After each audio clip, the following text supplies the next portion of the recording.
Death the Kid is one of the most badass anime gunslingers out there, and if you don't believe me, just look at how he holds his guns.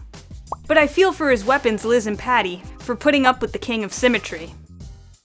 Before we get started, be sure to check out the description below for all the supplies you'll need. Now, going through the basics of making any cosplay, we'll show you how to make Death the Kid's twin demon pistols, so let's get cracking. The first thing you have to do is make or find your template. I found a gun that looked similar to the shape of Death the Kid's pistol and resized it. Once you get your template, cut it out and make sure you exclude any detailed pieces like the rear and front sight, hammer, muzzle, and magazine. Trace 2 pistols on 12mm EVA foam. Usually, I tape down some of the edges so that it doesn't move. Using an X-Acto knife, cut both pistols out. Don't worry about the jagged edges. We'll take care of that later. The next portion of this build is making all of the gun details. Usually when you're working on any cosplay, you want to layer different width foam pieces to give more detail and depth. With this pistol, I used 4mm EVA foam for the slide, grip, and muzzle. Then 2mm EVA foam for the textured pattern on top of the grip, screws, skull, magazine release, safety, slide stop, and disassembly lever. Since the portion of the gun under the muzzle is slightly lower than the portion under the slide, I also made a piece out of 2mm EVA foam that fit there. For the details that we excluded from our template before, like the front and rear sight, magazine, and hammer, use 6mm EVA foam. To match that same detail, I also added a part to go over the trigger loop and at the top of the grip. When working on all these details, you can also use other tools to etch on the holes or designs that you need. For the magazine release, I used the top of a pen cap, and for the texture on the grip, I used a little wrench that came with the Dremel. Another handy thing you can do is glue together portions that are already going to be together. When it comes to gluing the details on, I use barge cement glue. If you want something to really stick together, that's the way to go. I like to use a little piece of foam to apply the barge cement glue. Put a thin layer of glue on the piece itself and where it'll be sticking to. Then, use a hairdryer or heat gun to semi-dry the glue.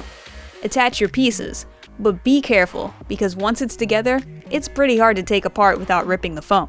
Glue on all of your pieces except the muzzle, front and rear sight, hammer, and magazine. Now, we're finally going to fix those rough foam edges. With a Dremel or sandpaper, sand down the entire gun. To give certain pieces round edges, hold the Dremel at an angle along the edge. With the foam pieces all smooth and level with each other, glue on the rest of your details. After you're done, take a hairdryer or heat gun and heat up all of the foam. This heat treatment makes the foam stronger because it helps close the surface cells. Now to prep the pistols for painting, we'll need to use Plasti-Dip. Plasti-Dip helps harden the foam so that the paint doesn't get absorbed into it. It basically gives it a base coat. I used black Plasti-Dip because the pistols are metal and I wanted it to look a little worn. Apply 1 coat of Plasti-Dip and wait a half an hour for it to dry.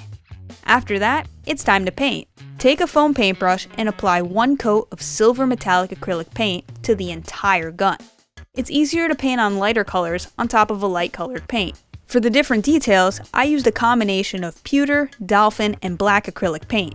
Paint on 2 coats for each detail that you're coloring. If you want to add wear and tear, check out our wear and tear how-to. I'm going to add some for mine, just because I like that aesthetic with my cosplays.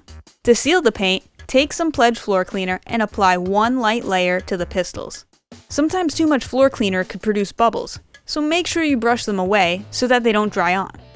Then, you're ready to go hunt down those 99 evil human souls, and also that one sought-after witch soul.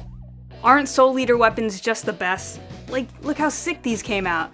But if this helped with making your cosplay, be sure to give us a like, and if you're looking to learn how to make other cosplays, or to learn something entirely different, be sure to check out our how-to hub, and subscribe. Your next project may be right here.